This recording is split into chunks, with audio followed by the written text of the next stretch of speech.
Good morning to all students. We are discussing about nutrition in a living organism. Basically आपण living organism मधलं nutrition modes बघतो, right.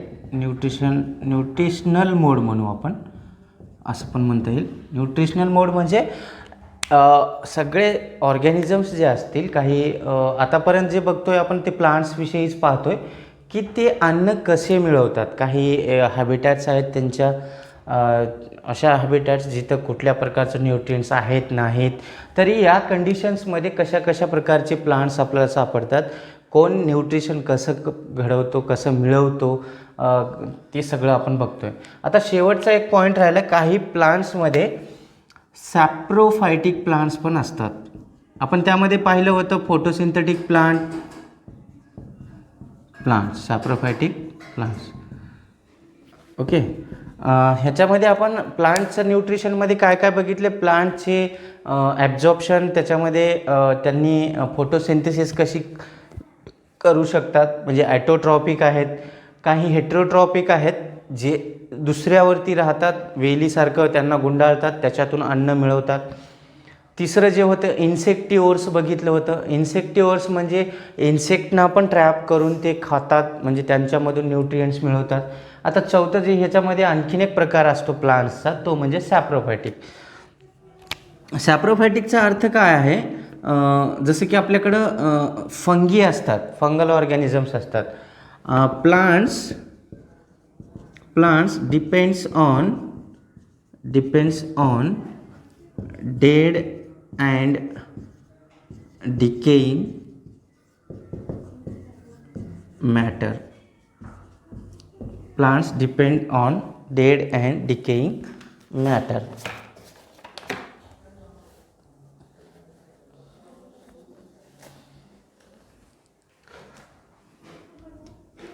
Are called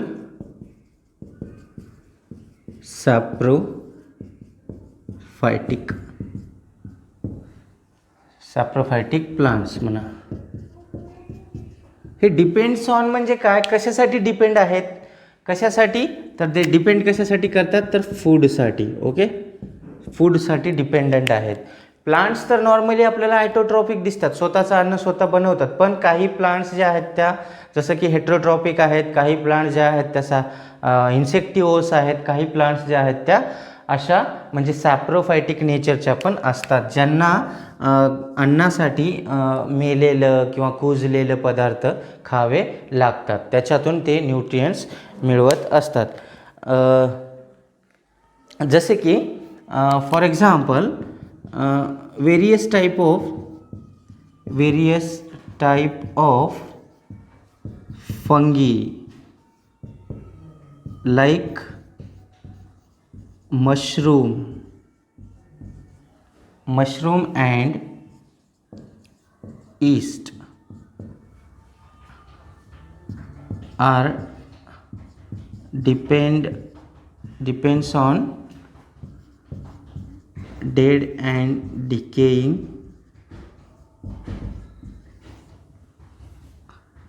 matter.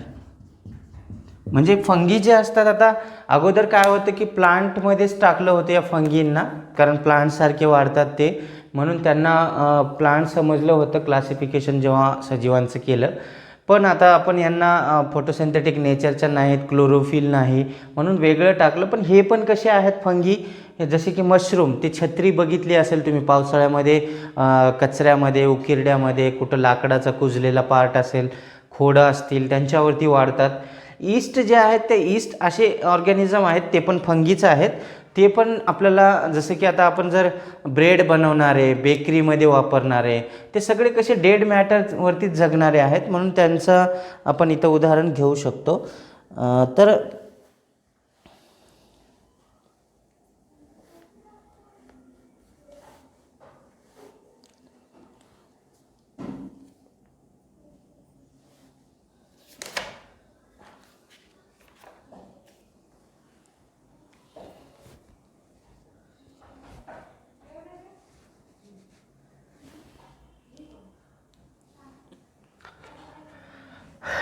तर हे fungi हे सगळं का करू शकतात, कारण त्यांनी काय करतात, काही डायजेस्टिव्ह एन्झाईम सिक्रेट करतात.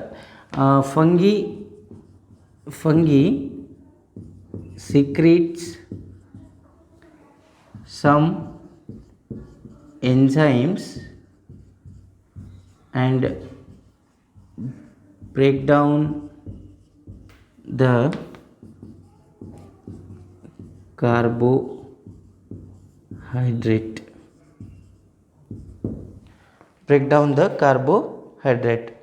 किंवा कार्बन कंपाऊंड जे असतात त्या आपण म्हणू.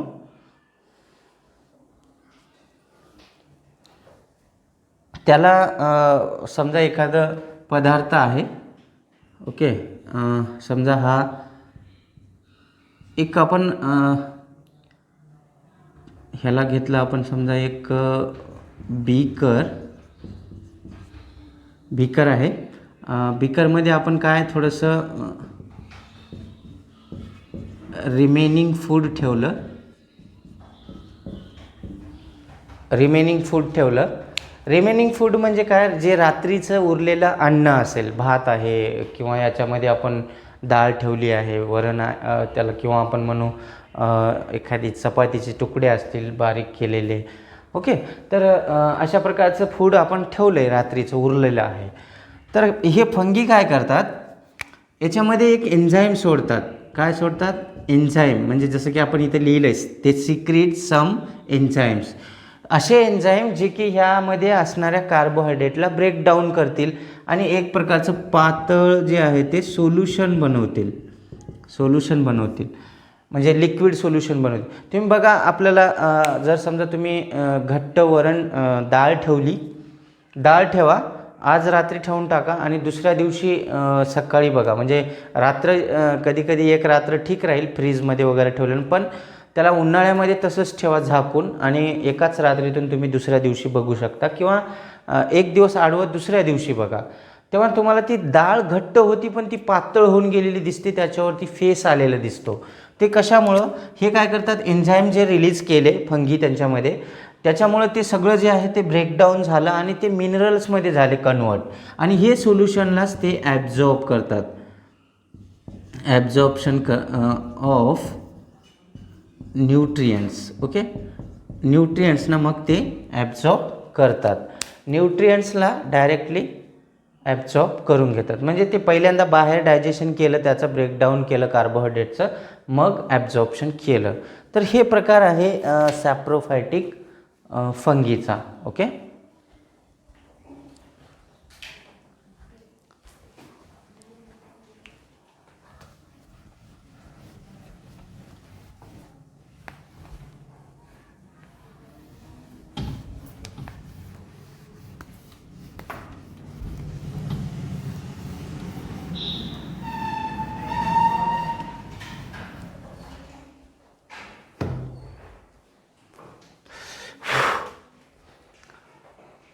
आता नेक्स्ट आपण काय करू की या ज्या न्यूट्रियंट्स आहेत त्याला म्हणू आपण, आतापर्यंत जे प्लांट्स होते न्यूट्रियंट्ससाठीच धडपड करू लागले.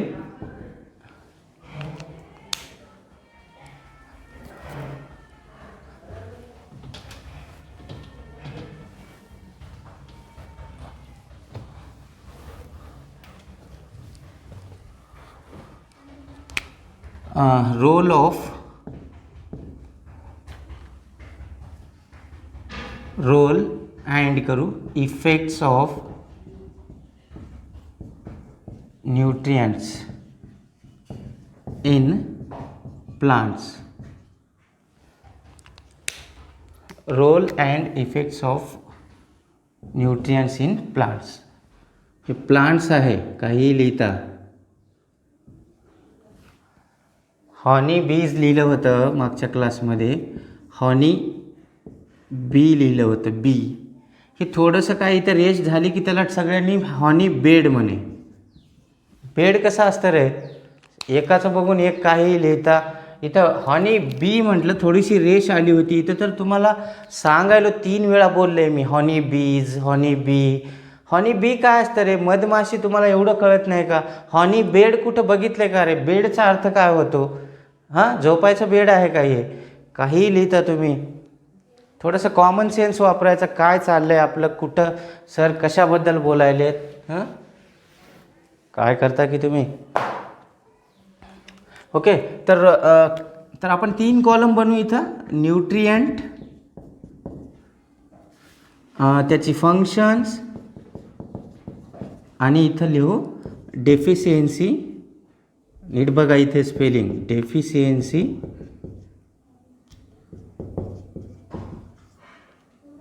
सिम्पटम. डेफिशियन्सी सिम्पटम म्हणजे जर एखादा न्यूट्रिएंट नाही मिळाला तर त्यांना काय होतो, आणि मिळाला तर त्याचं काय काम आहे ते आपण पाहणार आहोत. तर त्यामध्ये फर्स्ट आपण बघू नायट्रोजन. नायट्रोजन काय करतो? क्लोरोफिल सिंथेसिस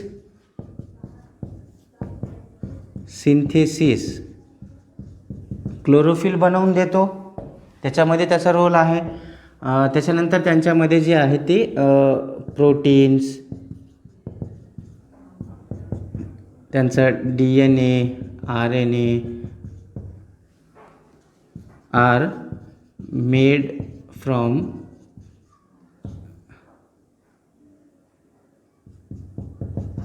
नायट्रोजन्स, किंवा आपण म्हणू कंपोनंट्स ऑफ, असं घेऊ, component of DNA, RNA and protein. DNA, RNA and protein.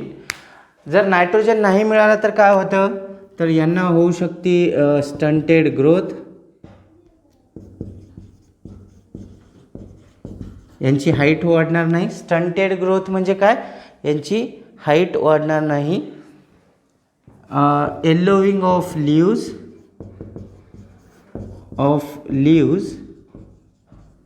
पानं पिवळी पडतील. येलोविंग ऑफ लीव्ज म्हणजे पानं पिवळी पडतील. Okay.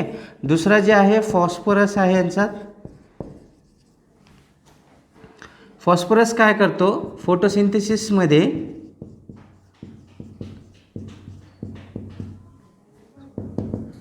Conversion of light energy to chemical एनर्जीमध्ये हेल्प करतो.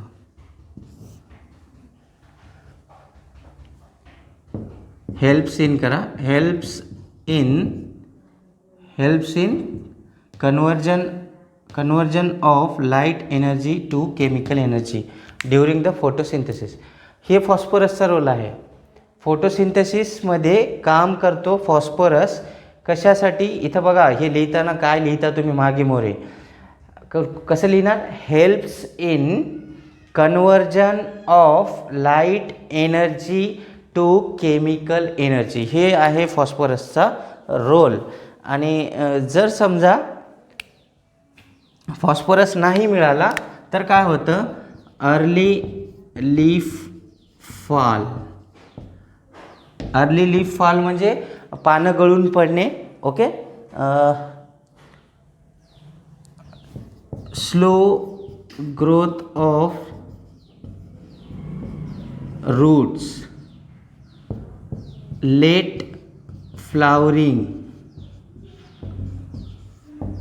3 बस झाल्या. लवकर पानं गळून जातील. त्यांच्या जमिनीमध्ये ज्या मुळी असतात त्यांची ग्रोथ स्लो होते, फास्ट होत नाही. लेट फ्लॉवरिंग म्हणजे फुलं पण उशिरा लागतात जर याची डेफिशियन्सी झाली तर. ओके. याच्यानंतर पोटॅशियम आहे. पोटॅशियम यांचे सिम्बॉल पण ठेवा. नायट्रोजन, हे तुम्हाला फॉस्फरस, हे पोटॅशियम. ओके. हे सगळी सिम्बॉल्स पण लक्षात असू द्या. हे गरजेचं आहे for,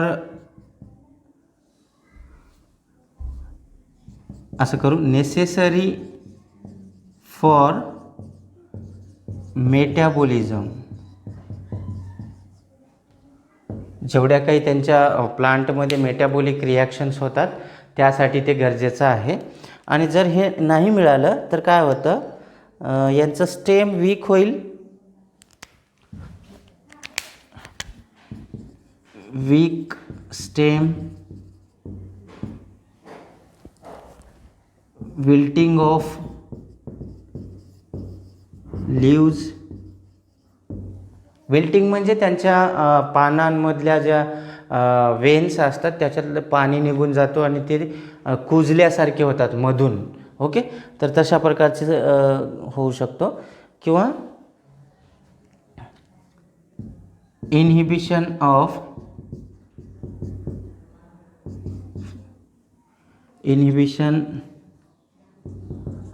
of carbohydrate formation. Carbohydrate जे बनवतं फोटोसिंथेसिस थ्रू, ते बनवायला पण त्याला थोडंसं अवघड जातं. ओके, पोटॅशियममुळं. तर ही काही 3 एलिमेंट्स आहेत. बाकीचे आपण पुढच्या क्लासमध्ये बघूया, म्हणजे आपल्याला होऊन जाईल. ठीक आहे.